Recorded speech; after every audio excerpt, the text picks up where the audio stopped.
Welcome to Temples and Priests.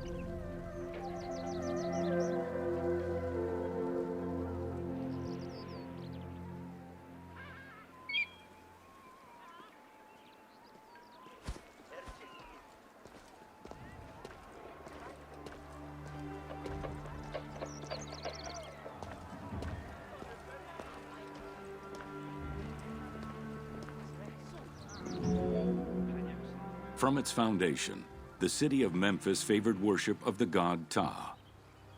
The main temple of Ptah was known as Hutkaptah, meaning Palace of the Ka of Ptah.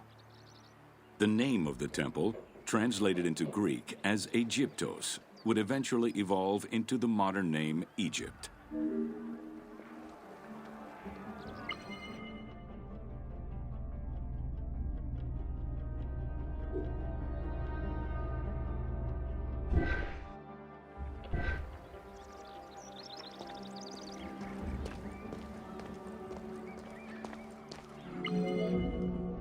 Temples were the center of religious, political, and economic life in ancient Egypt. These sacred places were viewed as the literal home of the gods and goddesses. As such, every aspect of them required care and reverence, all of which was accomplished through elaborate ritual.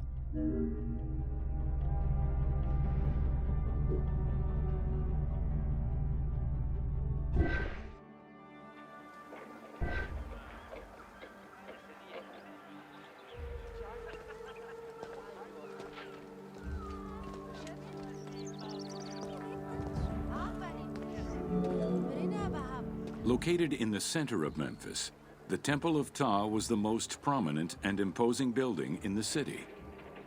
The long walkway leading toward the temple, known as the Dromos, was guarded by rows of sphinxes. The entire sacred area was designed to keep the statue of the god protected, deep within the sacred enclosures that surrounded it.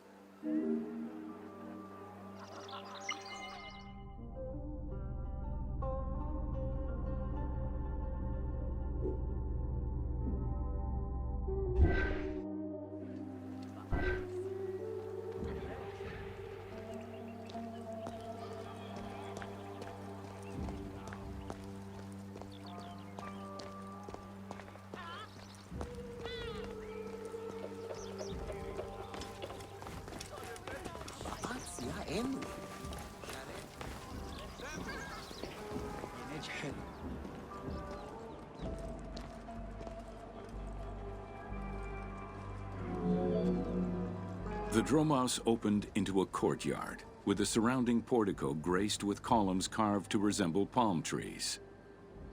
During special festivals, the general population was allowed to enter this location, but under no circumstances would they be allowed into the sacred spaces beyond the courtyard.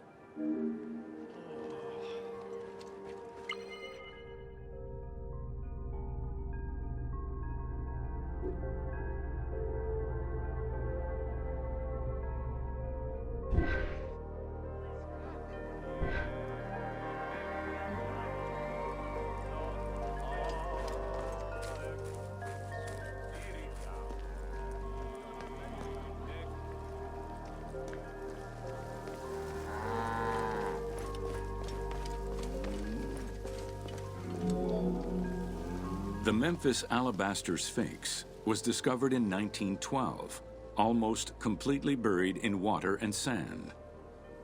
8 meters in height and weighing in at roughly 90 tons, it is still mounted on its original pedestal. Though it is called the Alabaster Sphinx, it was in fact carved from common calcite rock, which is similar in appearance and texture to alabaster.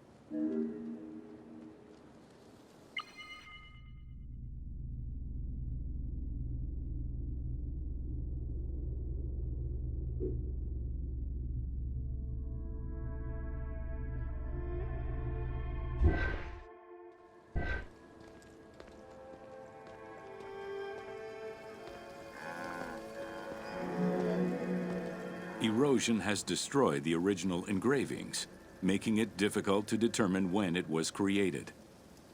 Egyptologists believe that its facial likeness resembles Amenhotep II, and so it could have been sculpted somewhere between 1700 and 1400 BCE.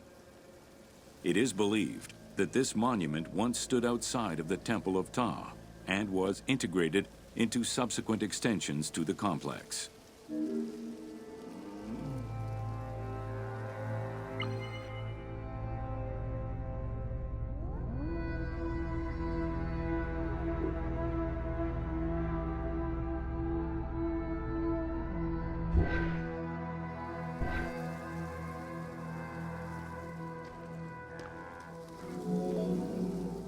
The size of the imposing sculpture reflects the importance it had to the temple during the New Kingdom.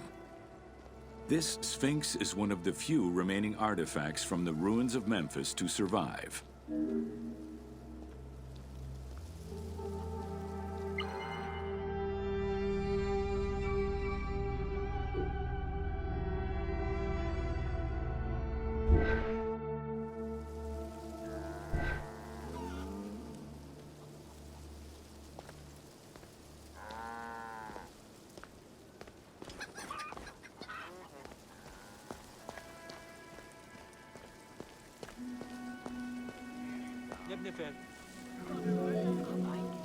In Egyptian culture, some animals were associated with gods, while others were considered to be living gods. The Apis bull was believed to be a divine entity. The earliest mention of the Apis bull in ancient Egypt goes back as far as the first Egyptian dynasty.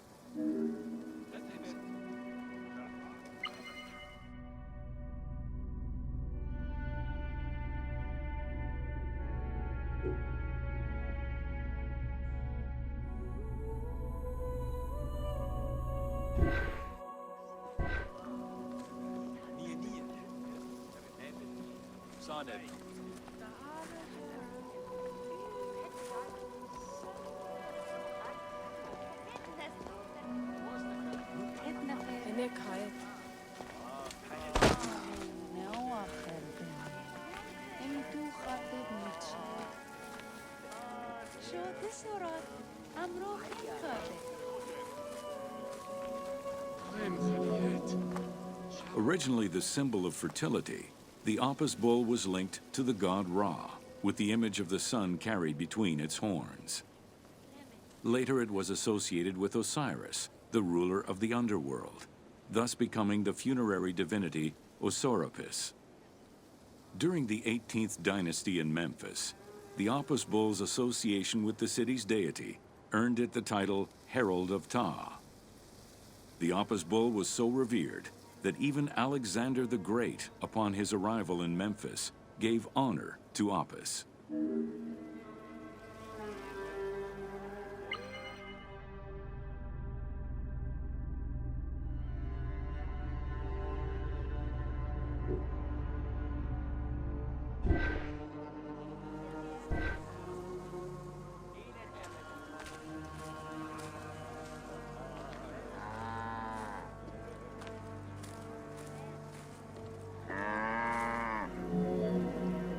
The Apis bull lived with its harem in a sacred barn located in an enclosure in the Temple of Ptah.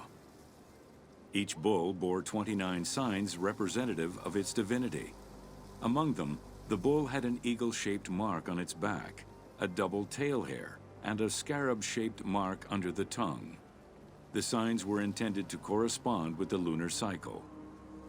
After its death, Egyptians would search for its reincarnated form among the livestock.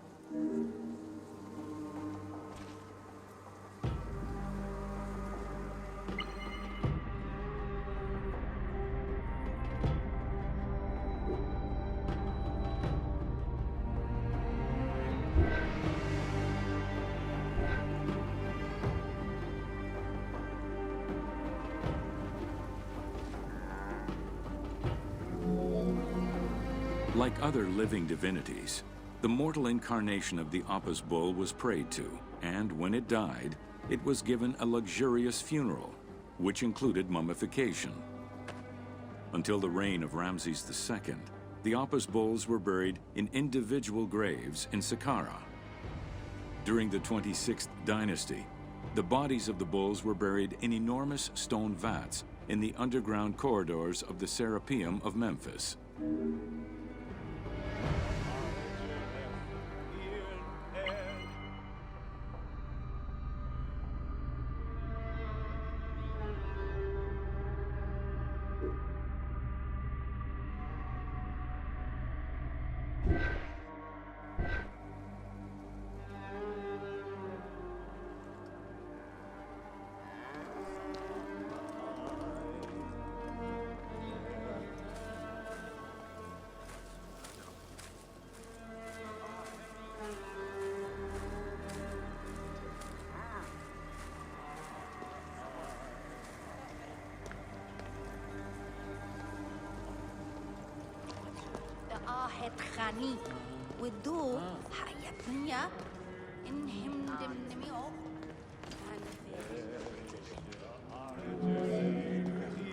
Ancient Egyptians believed that temple rituals were essential to maintain order in the cosmos and allow communication between humans and gods.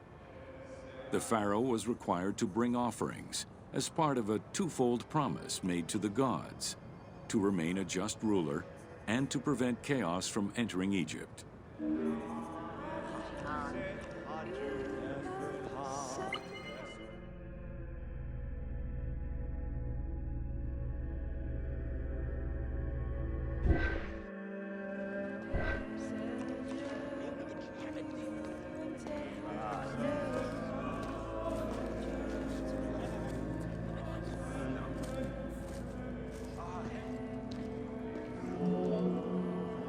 Details of the ceremonies found on temple walls provide a thorough overview of the stages of the daily ritual. Performed 3 times a day to mirror human mealtimes, each step of the highly symbolic ceremony was accompanied by specific recitations, many of which referred to mythical events.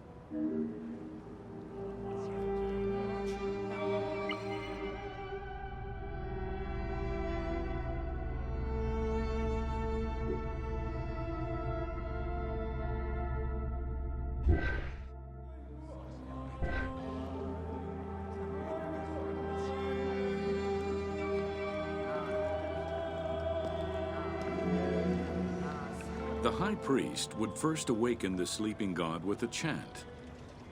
Then the seals of the shrine's doors were broken and the bolts drawn back. The act of swinging open the doors was a symbolic gesture where sight was granted to the deity. The priest would then bow and kiss the ground.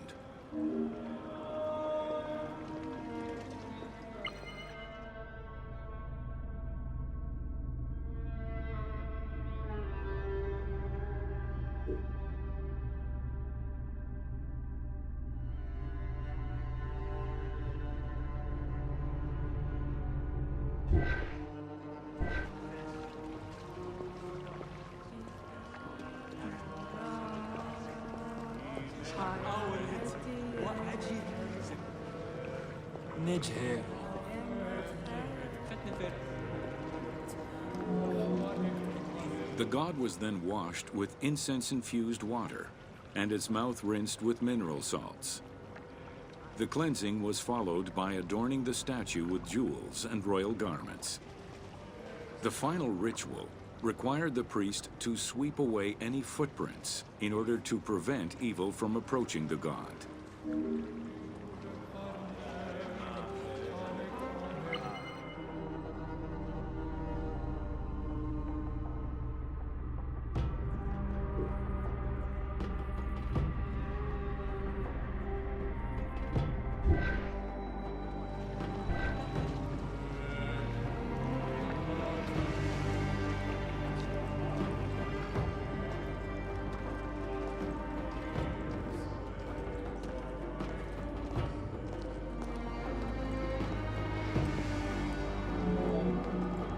Heredity was the primary source of new recruits. Rarely was an outsider allowed this position. At the top of the temple hierarchy was the high priest. Each temple dedicated to a god had at least one high priest devoted to its care and service. During the Ptolemaic dynasty, one family held the position of high priest in Memphis for almost 300 years.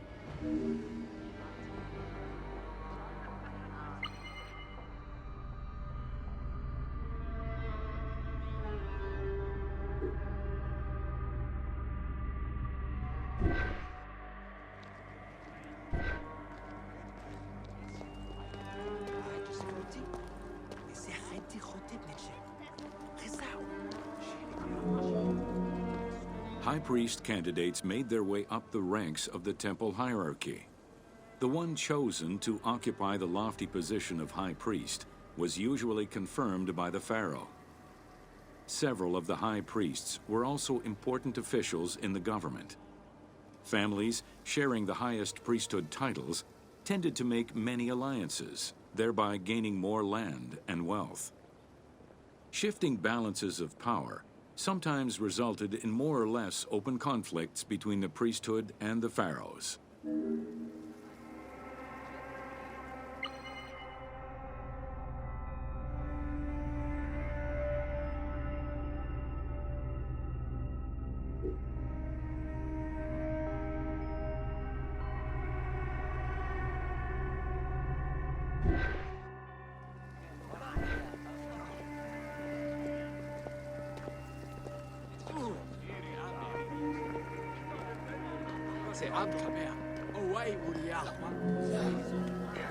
In the 21st dynasty, Thebes became the capital of an almost entirely theocratic government.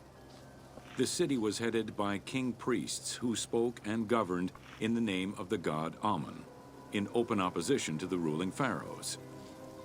These king priests caused a massive decentralization of power, known as the Third Intermediate Period.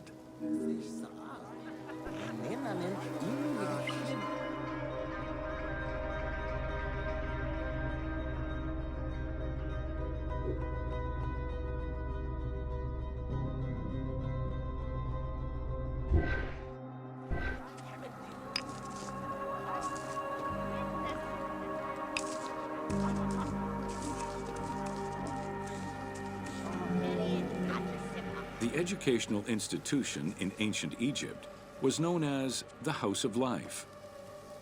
Attended by the offspring of the elite and the clergy, it was a place tailored to the social status of its attendees. The earliest references to this type of institution date back to royal decrees of the Old Kingdom.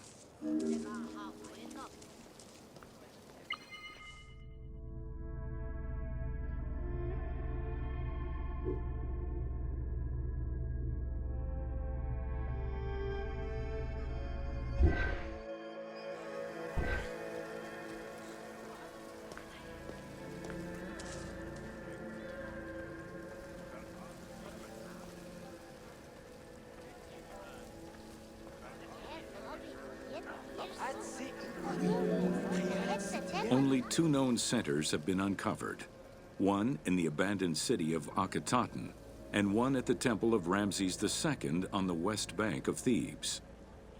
Inscriptions uncovered in those locations mention the names and titles of people who were connected with the House of Life, such as a chief physician and many scribes.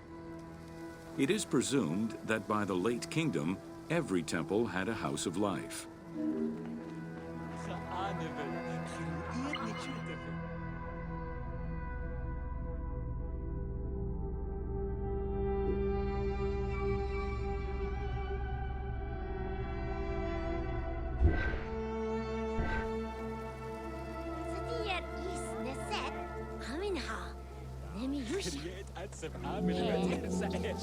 The House of Life offered training for the elite, destined for occupations such as astronomers, doctors, veterinarians, diplomats, architects, translators, or theologians. Some institutions focused on specific disciplines, making them a central hub for the country.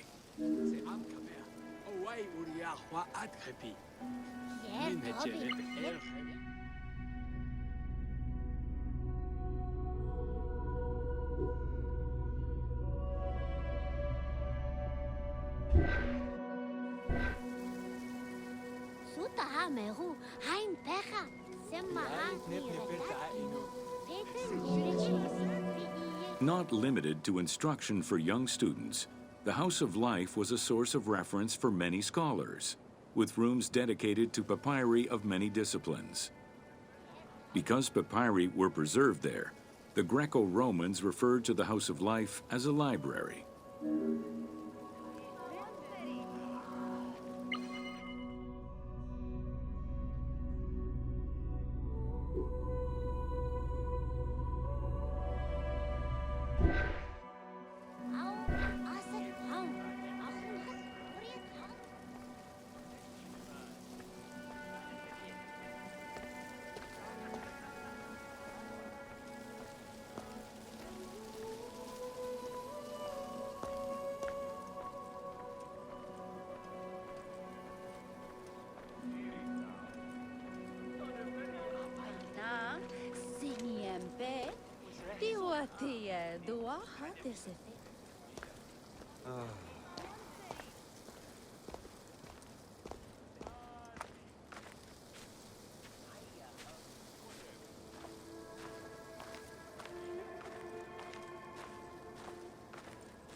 Ancient Egyptian economy was based on an unequal system of redistribution of goods.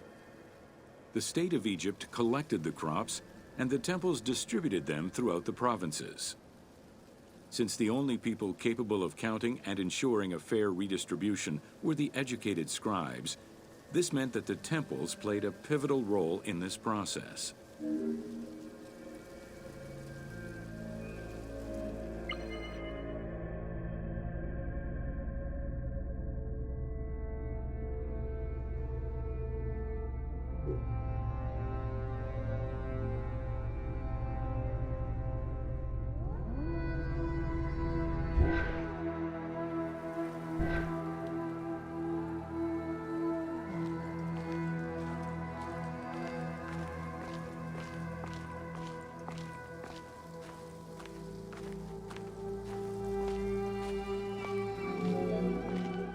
There are records of pharaohs making offerings of large tracts of land and animals to temples in order to maintain their favor.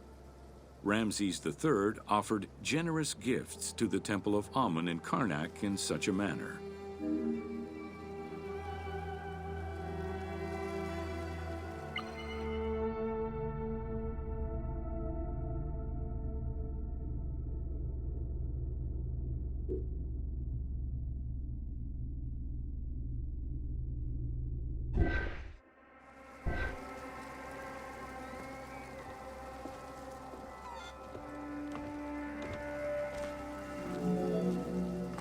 Palaces, warehouses, and granaries were built inside the temple compound to better control the redistribution of goods.